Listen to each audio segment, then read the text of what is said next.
आज की वीडियो में हम करने वाले हैं क्लास 8 का chapter second microorganism friend and foe part 2। तो आइए शुरू करते हैं। पार्ट 1 का लिंक आपको नीचे डिस्क्रिप्शन में मिल जाएगा, जो कि इंट्रोडक्शन चैप्टर है। तो पहले आप उसे देखकर आना, तब इस वीडियो पे आगे बढ़ना। तो इस वीडियो में हम समझेंगे फ्रेंडली माइक्रो ऑर्गेनिजम्स क्या होते हैं। फ्रेंडली माइक्रो ऑर्गेनिज्म से मतलब है कि ऐसे माइक्रो ऑर्गेनिज्म जो हमारी डेली लाइफस्टाइल में हेल्प करते हैं, जिनका कोई ना कोई एडवांटेज होता है। तो यहाँ पे पहला एडवांटेज जो लिखा गया है, making of curd and bread, यानी कि ऐसे माइक्रो ऑर्गेनिज्म जो कि कर्ड यानी दही और ब्रेड वगैरह बनाने में हमारी मदद करते हैं। तो हमने देखा होगा जो हमारा मिल्क होता है वो कर्ड में कन्वर्ट हो जाता है। कैसे? जब हम मिल्क के अंदर थोड़ा सा कर्ड डालते हैं, उसके बाद जो हमारा मिल्क होता है वो कुछ समय बाद कर्ड में कन्वर्ट हो जाता है। ऐसा क्यों होता है? क्योंकि कर्ड के अंदर कुछ ऐसे फ्रेंडली माइक्रो ऑर्गेनिज्म प्रेजेंट होते हैं जो कि क्या करते हैं, अपने आप को रेप्लिकेट करते हैं, मल्टीपल करते हैं, 2 से 4 6 8 10 ऐसे करके वो बढ़ जाते हैं। तो इस प्रकार से क्या होता है, जो हमारा पूरा मिल्क होता है किस में कन्वर्ट हो जाता है? कर्ड में कन्वर्ट हो जाता है। तो जनरली जो फ्रेंडली माइक्रो ऑर्गेनिज्म प्रेजेंट होते हैं हमारे कर्ड में, उनके नाम है बैक्टीरियम और लैक्टोबैसिलियस। क्या नाम है? बैक्टीरियम और लैक्टोबैसिलियस। यहाँ पे एक बात और लिखी गई है, उसको पढ़ते हैं। Bacteria are also involved in the making of cheese, pickles and many other food items. यानी कि बैक्टीरिया जो है चीज वगैरह बनाने में भी बहुत ज्यादा हेल्पफुल होते हैं, पिकल्स अचार वगैरह बनाने में भी बहुत ज्यादा हेल्पफुल होते हैं, और कई प्रकार के फूड आइटम्स बनाने में हेल्पफुल होते हैं। तो हम एक ईस्ट माइक्रो ऑर्गेनिज्म होता है, इसको समझते हैं। इसके लिए हम एक एक्टिविटी को परफॉर्म करते हैं। हमें कुछ फ्लोर ले लेना है। फ्लोर का मतलब होता है कुछ हमें आटा ले लेना है, उसके अंदर हमें क्या करना है? पानी को ऐड करना है, उसके बाद शुगर को ऐड करना है और ईस्ट पाउडर को भी ऐड करना है। उसके बाद हमें इस फ्लोर को बढ़िया से नेड कर लेना और सॉफ्ट डो में बदल देना है। नेड यानी इसको गूंथ लेना है बढ़िया से। उसके बाद हमें 2 घंटे का वेट करना है। अब जो हमने इसके अंदर ईस्ट डाली है, उससे क्या होगा?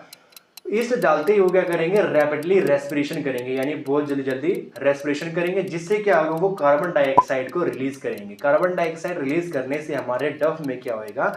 बहुत ज्यादा गैस फिल हो जाएगी, जिससे क्या होगा? हमारा जो फ्लोर डफ था वो उसमें उसकी वॉल्यूम हाई हो जाएगी और वो कुछ इस प्रकार दिखेगा, यानी वो फ्लफी हो जाएगा, उसके अंदर पफ जैसा हो जाएगा। तो ये कुछ इस प्रकार दिखेगा। इसलिए इनका यूज कहां पे किया जाता है? बेकिंग इंडस्ट्रीज में इनका यूज किया जाता है। ब्रेड, पेस्ट्री और केक्स वगैरह बनाने में इनका यूज किया जाता है। और इस मध्य ईस्ट का कहां कहां यूज होता है? यहाँ पे लिखा है commercial use of micro organism. Commercial का मतलब है व्यवसायिक, यानी व्यापार से संबंधित माइक्रो ऑर्गेनिज्म का हम कैसे यूज करते हैं। उनका यूज होता है alcohol, wine and acetic acid, vinegar यानी सिरका बनाने में हम इनका यूज करते हैं। अब अल्कोहल और वाइन कैसे बनती है? जब शुगर को ईस्ट में मिलाया जाता है, उसके कुछ देर बाद जो चीज बनती है वो अल्कोहल जैसी चीज बनती है। अब जैसे कि राइस, क्रस्ट फ्रूट और बार्ले, इन सब का यूज किया जाता है अल्कोहल और वाइन बनाने में, और इनके अंदर पहले से ही नेचुरली शुगर प्रेजेंट होती है और एक यूनिक टेस्ट भी मिलता है। तो आइए एक एक्टिविटी करते हैं और अल्कोहल और वाइन बनाने के प्रोसीजर को जानते हैं। हमें क्या लेना है? किसी कंटेनर में थोड़ा सा पानी ले लेना है, उसके बाद इसमें शुगर ऐड करनी है और कुछ देर बाद इसमें ईस्ट पाउडर ऐड कर देना है। उसके बाद हमें वेट करना है 4 से 5 घंटे का। उसके बाद जब हम 4 से 5 घंटे बाद इस वाटर को स्मेल करेंगे तो इसकी स्मेल जो है चेंज हो जाएगी, अल्कोहल जैसी इसकी कुछ स्मेल आएगी। तो इस प्रकार से जो शुगर और ईस्ट का जो हमने कॉम्बिनेशन मिलाया वो कन्वर्ट हो गया किसमें? अल्कोहल में। तो उसी को हम क्या कहते हैं? फर्मेंटेशन कहते हैं। तो यहाँ पे लिखा भी गया है, the process of conversion of sugar into alcohol is known as fermentation. तो इस प्रोसेस को हम क्या कहते हैं? फर्मेंटेशन। जब हमारी शुगर अल्कोहल में कन्वर्ट हो जाती है ईस्ट के जरिए, तो उसको हम कहते हैं फर्मेंटेशन। और फर्मेंटेशन को डिस्कवर किया था लुईस पैस्चर ने इन 1857 में। आगे बढ़ते हैं और समझते हैं कि माइक्रो ऑर्गेनिज्म कैसे हेल्पफुल है हमारे लिए। तो यहाँ पे लिखा है medicinal use of micro organism, यानी कि माइक्रो ऑर्गेनिज्म का मेडिसिन यानी दवाइयाँ वगैरह बनाने में भी इस्तेमाल किया जाता है। अब हमने देखा होगा कि जब भी हम बीमार पड़ते हैं तो डॉक्टर हमें एंटीबायोटिक्स टैबलेट देते हैं, कैप्सूल देते हैं, पेनिसिलिन, इवन इंजेक्शन भी देते हैं जब नेसेसरी होता है। तो ये जो टैबलेट्स, इंजेक्शन वगैरह बनाए जाते हैं, इनका जो सोर्स है वो है माइक्रो ऑर्गेनिज्म, यानी ये माइक्रो ऑर्गेनिज्म के द्वारा ही प्रिपेयर किए जाते हैं। तो उनको तो हम एंटीबायोटिक्स कहते हैं, और एंटीबायोटिक्स में जो जनरली माइक्रो ऑर्गेनिज्म इन्वॉल्व होते हैं उनके नाम है फंगाई और बैक्टीरिया। अब फंगाई और बैक्टीरिया द्वारा जो ज्यादातर एंटीबायोटिक्स बनाई जाती है उनके नाम यहाँ पे लिखे गए हैं, स्ट्रेप्टोमाइसिन, टेट्रासाइक्लिन और एप्थोमाइसिन। तो क्या नाम है, एक बार वापस पढ़ लेते हैं। स्ट्रेप्टोमाइसिन, टेट्रासाइक्लिन और एप्थोमाइसिन, ये फंगाई और बैक्टीरिया द्वारा प्रिपेयर की जाती है। अब जो ये एंटीबायोटिक्स है उनको हम पोल्ट्री फार्म वगैरह में भी यूज़ करते हैं ताकि जो हमारे एनिमल्स वगैरह हैं वो डिसीज कैरिंग माइक्रो ऑर्गेनिज्म से बच सके और ये एंटीबायोटिक उनसे लड़ सके, उनको किल कर सके। इवन हम इनका प्लांट में भी यूज़ करते हैं। और हमें एक बात और ध्यान रखनी चाहिए, जब भी हमें डॉक्टर मेडिसिन देते हैं तो उनको हमें किस प्रकार लेना चाहिए। तो यहाँ पे लिखा गया है, it is important to remember that antibiotic should be taken only the advice of a qualified doctor. यानी कि जब भी हम एंटीबायोटिक्स मेडिसिन ले तो हमें एक प्रोफेशनल डॉक्टर की एडवाइस से ही लेनी चाहिए। उनके बिना एडवाइस के हमें एंटीबायोटिक्स मेडिसिन को नहीं खाना चाहिए और हमें ओवरडोज भी नहीं करना चाहिए। और हमें जितने दिन का कोर्स दिया गया है दवाइयों को खाने का, उतने दिन का हमें कोर्स को पूरा करना चाहिए। तो इस प्रकार से हमने समझा medicine use of micro organism. आगे बढ़ते हैं और भी फायदे जानते हैं माइक्रो ऑर्गेनिज्म के। अब हम समझते हैं कि वैक्सीन क्या होता है। तो वैक्सीन के जरिए हमारी बॉडी के अंदर वीक और डेड माइक्रोब्स इंजेक्ट करवाए जाते हैं। अब होता है कि हमारी बॉडी है एक चीज को बनाती है जिसको हम कहते हैं एंटीबॉडीज। तो एंटीबॉडीज क्या करती है, उन वीक माइक्रोब से लड़ने का काम करती है। अब इससे होता क्या है, in future disease carrying micro organism उससे रिलेटेड अगर हमारी बॉडी में एंटर करते हैं तो हमारी बॉडी को पहले से ही पता होगा कि उनसे कैसे फाइट करनी है। तो इस प्रकार से वैक्सीन और वैक्सीनेशन काम करता है।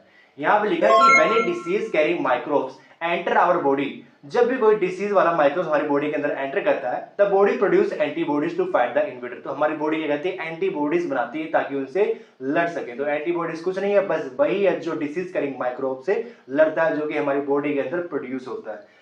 Several diseases including cholera, tuberculosis, smallpox and hepatitis can be prevented by the vaccination। तो वैक्सीनेशन के जरिए इतनी सारी डिसीजेस से हम क्या रहते हैं, प्रिवेंट रहते हैं, बचे रहते हैं।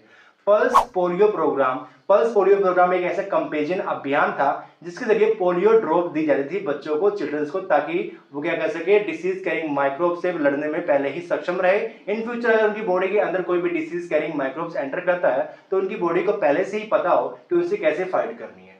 तो इस प्रकार से हमारी पूरी बॉडी जो है प्रोटेक्टेड रहती है।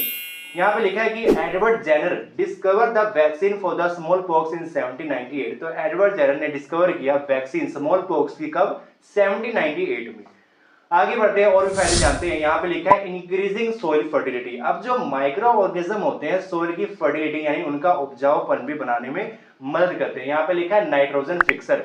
तो नाइट्रोजन फिक्सर हमने क्लास 7th में पढ़ा था। अब नाइट्रोजन फिक्सर से मतलब है कि प्लांट को नाइट्रोजन की आवश्यकता पड़ती है तो वो डायरेक्टली नाइट्रोजन इनटेक नहीं कर सकते, तो वो माइक्रो ऑर्गेनिज्म के द्वारा उसको इनटेक करते हैं। तो माइक्रो ऑर्गेनिज्म जो स्पेशली इसका नाम है राइजोबियम, तो राइजोबियम क्या करता है, नाइट्रोजन को इस कदर सुटेबल फॉर्म में बनाता है ताकि प्लांट उसको इनटेक कर सके और जिससे क्या होता है, सोइल की फर्टिलिटी भी बनी रहती है। तो इस प्रकार से जो राइजोबियम बैक्टीरिया या माइक्रो ऑर्गेनिज्म उसे कह सकते हैं, वो इस प्रकार से वो हेल्प करता है। और क्या हेल्प करता है, क्लीनिंग द एनवायरनमेंट। और कई प्रकार के जो माइक्रो ऑर्गेनिज्म होते हैं वो भी क्या करते हैं, एनवायरनमेंट को साफ रखने का काम करते हैं। तो हमने देखा होगा जंगल में या हमारे आसपास भी कोई डिके डेड प्लांट या एनिमल्स होते हैं वो अपने कुछ समय बाद गायब हो जाते हैं। ऐसा क्यों होता है, क्योंकि उनको माइक्रो ऑर्गेनिज्म डिकम्पोज करते हैं, उस पर फीड करते हैं, इसलिए क्या करते हैं, वो डेड डिकेड प्लांट गायब हो जाते हैं। तो इस प्रकार से जो माइक्रो ऑर्गेनिज्म है एनवायरनमेंट को क्लीन करने में हेल्प करते हैं। इसको समझते हैं एक एक्टिविटी से। हमें एक कंटेनर लेना है जिसके अंदर सोइल फिल है, उसके बाद हमें कुछ वेस्ट लेना है। वेस्ट क्या होगा, जैसे कि वेजिटेबल वेस्ट, फ्रूट वेस्ट हमको लेना है, फिर इसके अंदर डाल देना है। उसके बाद हमें क्या करना है, 3 से 4 वीक का वेट करना है। जब 3 से 4 हफ्तों बाद जब इसमें हम देखेंगे तो ये जो भी हमने वेस्ट डाला था वो सारा गायब हो जाएगा। गायब क्यों हो जाएगा, क्योंकि it is decompose due to the microorganism, क्योंकि ये माइक्रो ऑर्गेनिज्म द्वारा डिकम्पोज कर लिया जाएगा। तो इस प्रकार से हमने इस वीडियो में समझा कि फ्रेंडली माइक्रो ऑर्गेनिज्म कैसे कैसे हमारी हेल्प करते हैं। बाकी के लेक्चर मिलेगा आपको नेक्स्ट वीडियो में। Thank you for watching.